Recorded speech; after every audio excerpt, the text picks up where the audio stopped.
The landscape around the town of Lichtenburg may be flat and featureless, but there was no shortage of action at the Lichtenburg 450, round 4 of the Donaldson Cross Country Championship. The dust has yet to settle over the race, but here's a look at some of the toughest, closest racing we've seen in a while. Welcome to the Donaldson Cross Country Championship, home of hair on the chest racing in South Africa.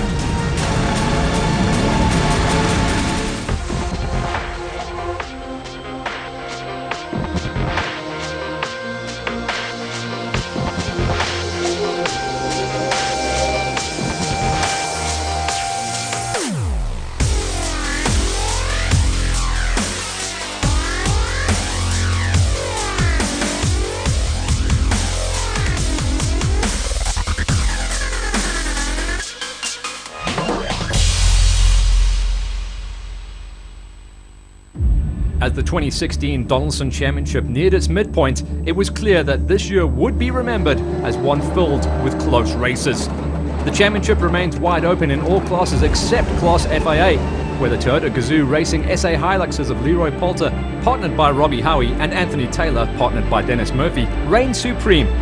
With everything to fight for, however, it was max attack for most competitors on the recent Lichtenburg 450, held on the final weekend of July 2016.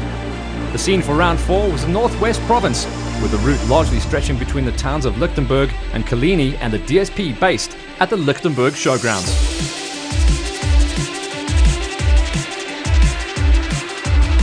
But before we get to the race, let's take a look at the numbers. In the production category, it's the Premier South African class, Class T, that sees the tightest battle. After 3 rounds, including the double-scoring Toyota Desert 1000 race, only a single point separated NWM Racing's Chris Visser in his Ford from Jason Fenter in the 4x4 Mega World Toyota Hilux.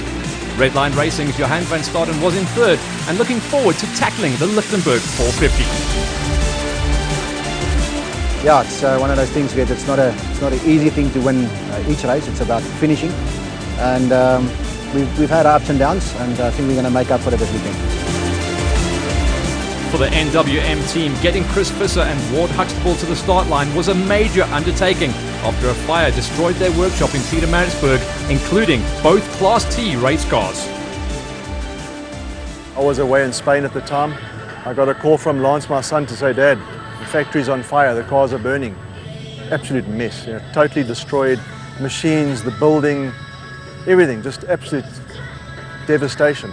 So immediately we phoned Kobus and his son Jacques at Unifreight and said, "Guys, can you help us out?"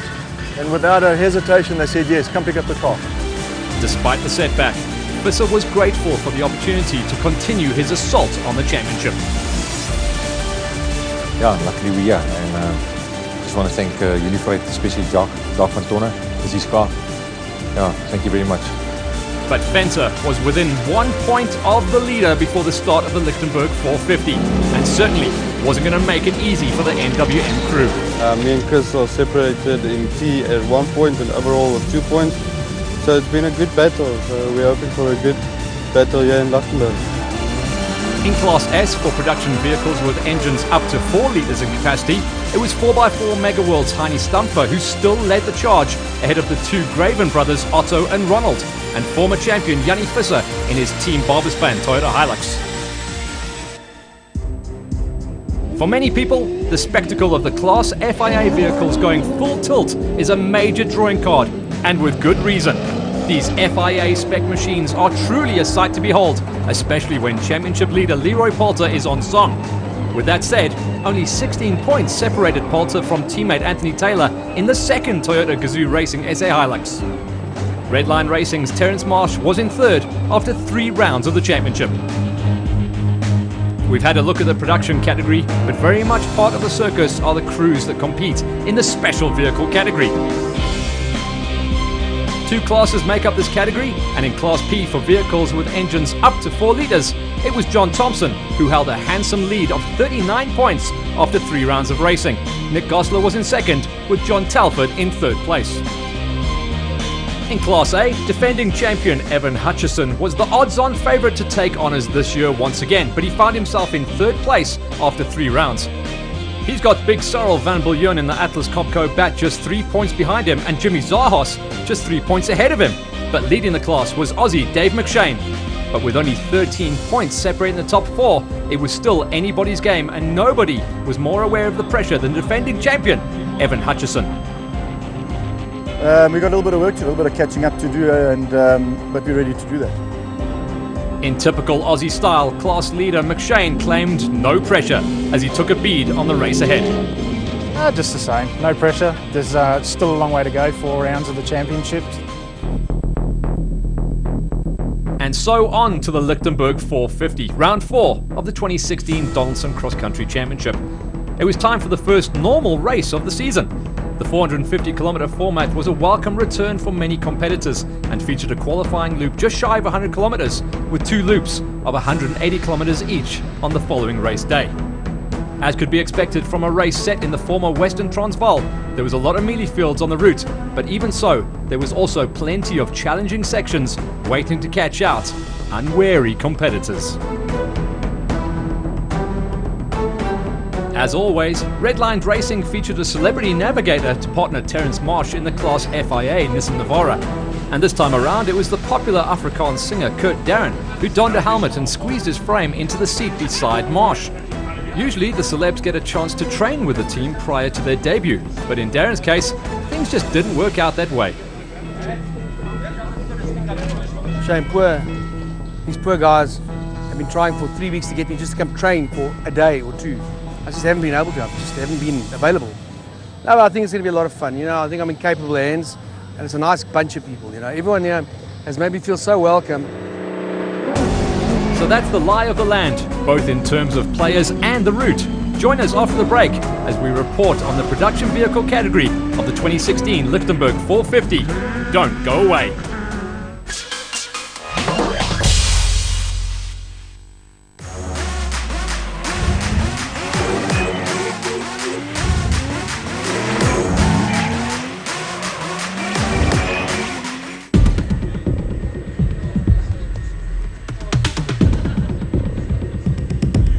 This show is dedicated to 4x4 and overland expos. As I approach what is supposedly the biggest of them all, I reflect on the past year and the shows I've attended. In September, the Getaway Show in Johannesburg. In October, the 4x4 Adventure Show in Stratford-upon-Avon. In November, the Adventure Travel Show in London. And now in Arizona.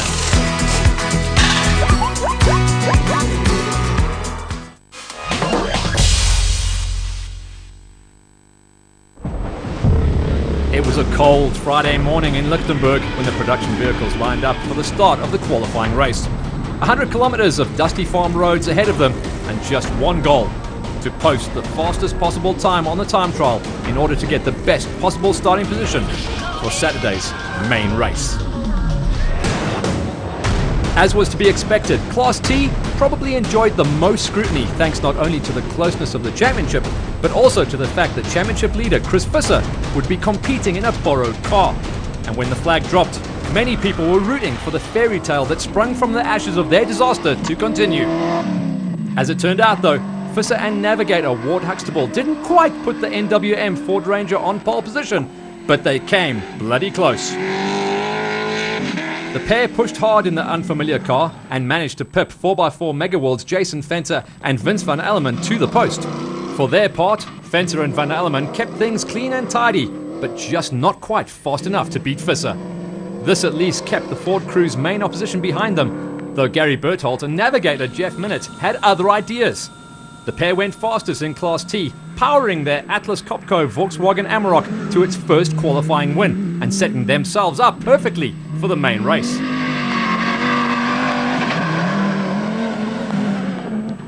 Behind the top 3, Treasury One's Henny de Klerk and navigator Adrian Root showed their pace by going 4th fastest, with Redline Racing's Luke Buerta and Andre Vermeulen finishing in 5th place at the end of the 100-kilometre long qualifying loop.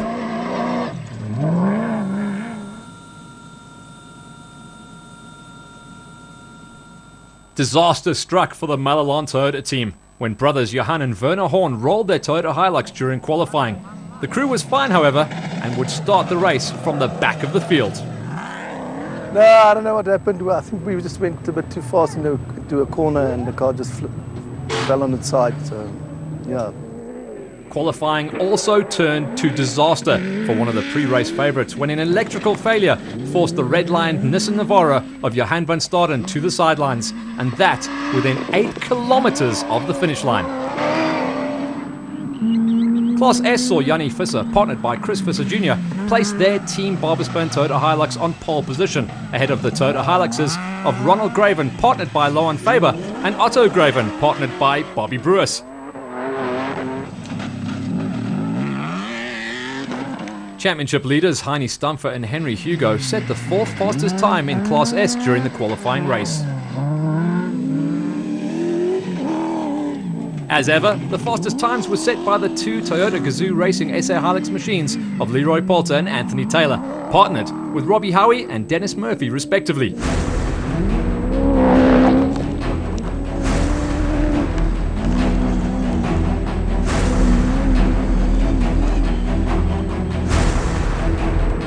These crews have consistently proven the pace of the Class FIA machines, and it was Poulter that claimed yet another pole position over his teammate Anthony Taylor.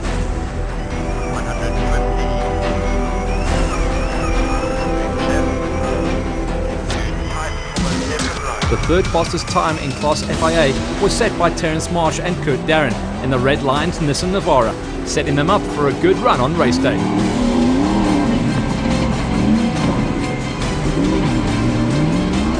So it was Poulter and Howie who topped Class FIA, with Berthold and Minute leading off in Class T. Top of the pops in Class S was Visser and Visser, but this was nothing more than the prologue. Call it the appetizer before the main course, which followed on Saturday. With Saturday dawning even colder than the previous day, the crews made their way into the lineup for the start of the Lichtenburg 450. We took a moment to chat with some of the leaders, such as Class T qualifying winner Gary Berthold. Yeah, great qualifying yesterday. Managed to bring the Atlas Copco Amarok home on pole for Class T, which is really a great achievement. It's nice to know that the Amarok's got the pace. He may have been the fastest man in his class, but still would have to deal with the dust of the FIA crews ahead of him. And one man who knew exactly how important it was to make the dust rather than deal with it was Toyota Gazoo Racing's Leroy Poulter. All things went well, and you know, we really needed to be in front here. I think there's going to be a lot of dust out here today. As ever, Poulter and Howie didn't hang around when the flag dropped. As the first vehicle off the line, they had to open the route, something that often causes difficulty, but not this time. The experienced duo simply powered their way around the route, stopping at the DSP for the compulsory 20-minute service before setting off to do exactly the same thing on Loop 2.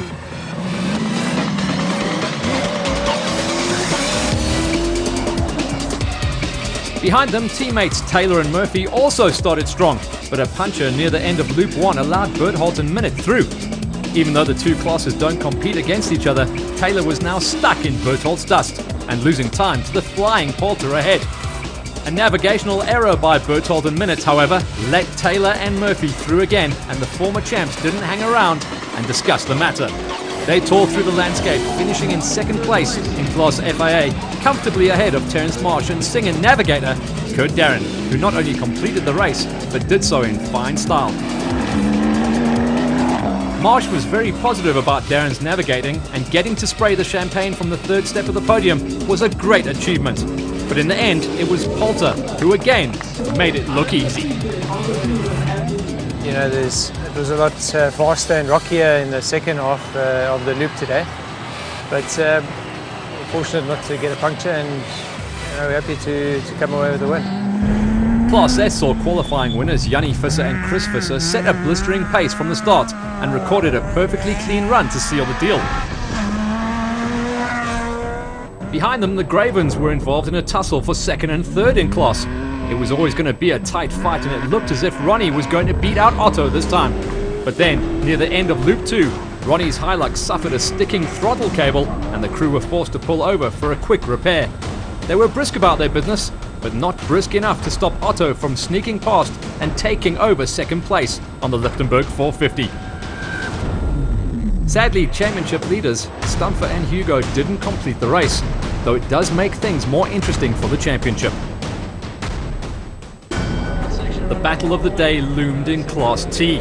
where Berthold and Minnaert went off first, followed by Visser and Huxtable, with Venter and Van Alleman behind them. Remember, Visser and Venter were separated in the championship by a mere 1 point going into this race, so there was a lot to play for. At the same time, Berthold was keen on giving the Amarok its first victory, so it was never going to be easy.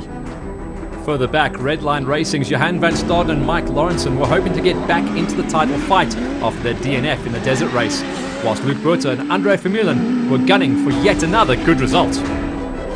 A massive battle ensued with the leaders trading blows from early on. The men on the move were Henny de Klerk and Adrian Rutz, who quickly powered their Treasury 1 BMW from 4th all the way up into 2nd position. But a broken clutch just 10 kilometers from the end allowed some of the competitors past yet again, dropping him down to 4th. But the biggest winners on the day were Venter and Van Alleman, who drove a calculated race to take top honours in Class T. They pipped the Atlas Copco Amarok of Berthold and Minnaert to the finish, taking the championship lead in the process. But what of Chris Visser and Ward Huxtable, who'd had such a promising qualifying race? Their story went south shortly after the start, when they suffered a puncture that proved tricky to change. This dropped them down to 5th in class, elevating Buerter and Vermeulen up into 3rd to claim their 2nd podium position in as many events. The red-lined and force-fueled Nissan Navara pairing were looking like a championship threat now. Further back, the Horn brothers completed the race without further incident, as did Van Staden and Lawrenson, though neither crew made much progress in terms of the championship.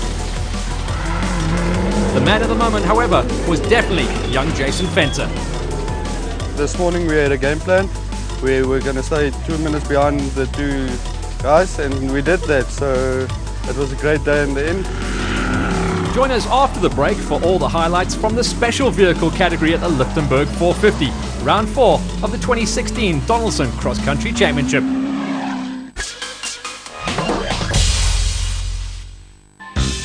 For 2016, the Super Drift Series once again returned to Red Star Raceway out in Dalmas. This strip of tar is notorious for its bike racing, but it would be the screams of tyres and cars that would warm the heart and get everybody excited as round 1 for 2016 Super Drift Series kicked off.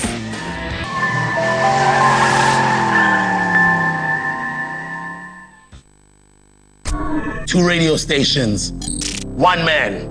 I'm back, baby! Ah, yeah.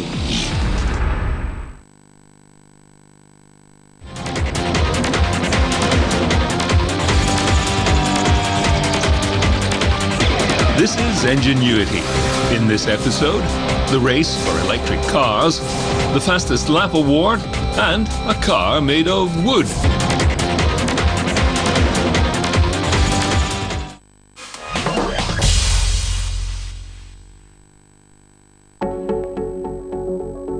Besides the four-wheel drive racing machines that are built to resemble Hiluxes, Navaras, Amaroks and Rangers, a whole field of special vehicles are raring to go here in Lichtenburg. And if it's brute force and sideways action you want, look no further than the strong field of Bats, Strikers, Porters, Zarkos and CRTs. The SA Clinic Zarko of Nick Gosler and Andrew Massey were the first ones off into the northwest landscape, followed by the affordable CRT racing machine of Willem de Toy and Bertus Gossard. As this was a qualifying race, the team set off in 3-minute intervals, and 3 minutes after de Toy, Naheem Musaji and co-driver Rayan Bodania had another attempt to get their season back on track in the Tyre Rack Gymco. Tyre Rack is also a co-sponsor for the entire series, but so far the pairing of Musaji and Bodania had little or no luck whatsoever. The Puma Fuel-sponsored Zarko of Andrew McInerney had a new navigator in the form of Victor Ncheki, whilst the Aceco of Ntoti Bereng and Makara Matakani also made an appearance here in Lichtenburg. Qualifying is usually conducted in groups, and after the first group of mostly Class P cars departed on their 100-kilometer qualifying race, it was time for the second group to line up under the Donaldson Arch. This group contained some of the big names that also happened to be the ones fighting it out for the championship, and no one wanted to get his championship fight more on track than defending champions Evan Hutchison and Donnie Starson. Halfway through the qualifying loop, it was pretty clear that the Motorite Bat was on a mission. And the same was true for the imposing Cobalt striker machine of Jimmy Zahos and Zahir Boranya. Zahos had his tail up in recent times following a series of really impressive drives. The man now knew he was a championship contender and had everything to gain here in qualifying.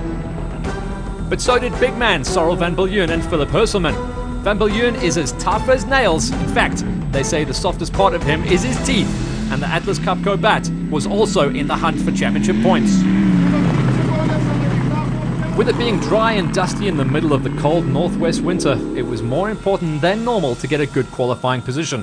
Husband and wife Marius and Yolinda Fourie would have been well aware of the situation behind the wheel of their PHB bat. Kutsia Labiskakni missed the previous round in Botswana as his daughter and navigator Sandra was competing in the Italian Baja. For the Lichtenburg race though, both father and daughter were reunited inside the Porter, which now sported a brand new livery in the colours of 4x4 Mega World. The White Star Bat Spec 2 of Keith Toy and Robbie Kutsia did start the qualifying race but failed to reach the end, following a mechanical niggle or two. Whilst Australian Dave McShane with South African navigator Leander Pienaar were one of the last crews to get their qualifying underway in this group. Remember, the former Australian Safari winner was also now a winner from Botswana just 1 month ago. The Aussie was in form. And just behind McShane, the second PHB bat, this one in the hands of Andre Fourie and Hendrikus Pienaar, was the last car to get the special vehicle qualifying race underway. 100 kilometers is small change in the world of cross-country motor racing, so it was all or nothing for these guys in an attempt to claim the top spot. And it was Hutchison and Starson who managed to do so, pipping their rivals Van Biljoen and Hurselman by nearly a minute. Zahos set the third fastest time in his striker to beat the Fox Racing Porter of Dave McShane by another 30 seconds, whilst Kutsia and Sandra Labiskakni crossed the finishing line with the fifth fastest time in their 4x4 Mega World Porter. In Class P, John Thompson again showed that experience counts for so much in the sport, but he could only set the second fastest time as pole position belonged to Guy Henley in his maiden outing behind the wheel of the Century Racing CR2. Willem de Toy brought his CRT home in third. Confirmation then of Hutchison's pole-setting run during qualifying ahead of rivals Van Biljoen and Jimmy Zahos. Aussie Dave McShane was fourth ahead of Labiskakni, who rounded out the top five. And a great run saw the name of Guy Henley at the top of Class P standings with John Thompson and Willem de Toy in hot pursuit. McInerney had a tough day, but was at least still classified as a finisher. Just under 400 kilometers were on the cards on day 2 at the Lichtenburg 450, or 2 loops of 180 kilometers each to be exact. It might not sound like much, but this is cross-country racing, and a mere 40 meters could be enough to bring it to an end, let alone 400 kilometers. And so the race proved to be very unlucky for all competitors with de Toy as a surname. First, it was the CRT piloted by Willem de Toy who rolled out of the race early on during Loop 1. And shortly thereafter, Keith de Toy did exactly the same thing in his White Star bat. Fortunately, both crews were unharmed during their respective accidents. The same couldn't quite be said for Sorel van Biljoen and Philip Hurselman. The Atlas Copco bat was literally just a few hundred meters into the race when this happened. It's a bit of a pity. Approach the corner too fast and then get on the loose gravel, and it was completely like we tried to drive on marble. With Sorel van Biljoen removed from the action, the gap was wide open for Jimmy Zahos and Zahir Boranya to capitalize on the situation. But this unfortunately didn't happen for the man from Hartbeespoort.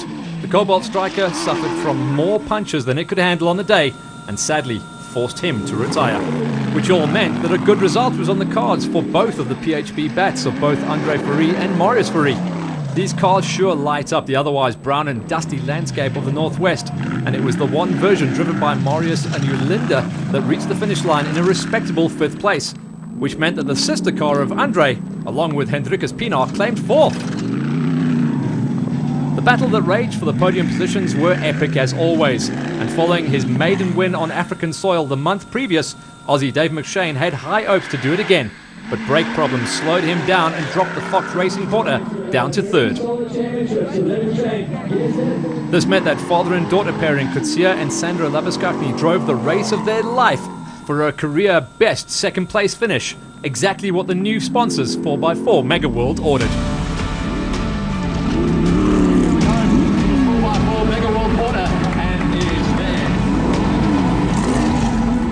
But when the dust had settled, the Lichtenburg 450 was all about one team, the Motorride team of Evan Hutchison and Donnie Stassen. The defending champions endured an out-of-character season so far with 2 non-finishes to their record, but here in the Northwest, the tables had turned. Hutchison started in pole position and never looked back to claim a dominant flag-to-flag victory. Order was also restored in Class P when champions John Thompson and Marisa Matten fought their way through the field to record yet another class victory, the umpteenth in their very successful career. They beat home the Century Racing CR2 of Guy Henley and Mark de Chalane in their first outing in the new car for them, while the final Class P podium position went to Andrew McInerney and standing navigator in Cherokee in the Puma Zarco Magnum.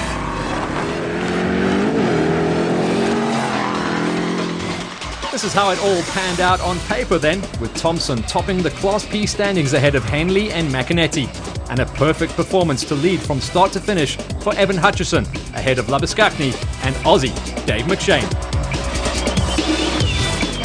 And this is why they do it, for the sweet taste of champagne from the victory podium. Happy times for John Thompson in Class B. So listen, everything's good. Off-road racing is the best, guys. At the top, it was Hutchison who not only won the race, but also regained control of the championship.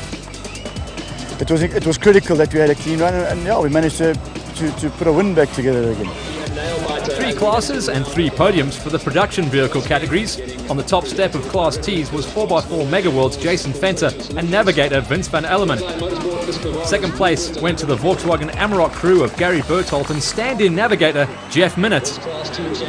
And the final step of the podium for the second race in a row went to Luke Rutte and Andre Vermeulen, who drove exceptionally well in their red-lined racing Nissan Navara. In Class S, it was Yanni Visser and Chris Visser Jr. who dominated proceedings in their Team Barberspun Toyota Hilux, and the Hiluxes of the Cravens, Otto and Ronnie, took up the rest of the podium. First man over the line, however, and winner in Class FIA was Leroy Poulter, partnered by Robbie Howie. The pair remain unbeaten this season so far, but were still kept honest by teammates Anthony Taylor and Dennis Murphy. Third place went to Redline Racing's Terence Marsh and celebrity navigator Kurt Darren, who helped Marsh attain his best finish of the season. For the singer, the Lichtenburg 450 was definitely one to remember. Unreal experience, you know. It was awesome. Really had so much fun. You know, it was got much respect for the sport now. You know, I don't think I know what these guys go through.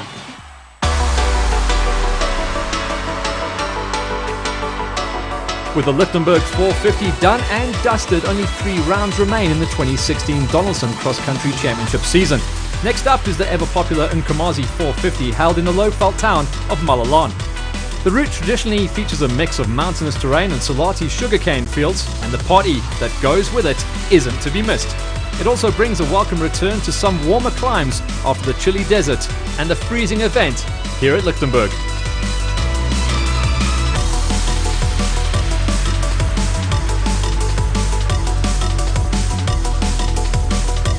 All of this cross-country national racing action was proudly brought to you by Donaldson in association with Force Fuel, Ford, Toyota and Tire Rack.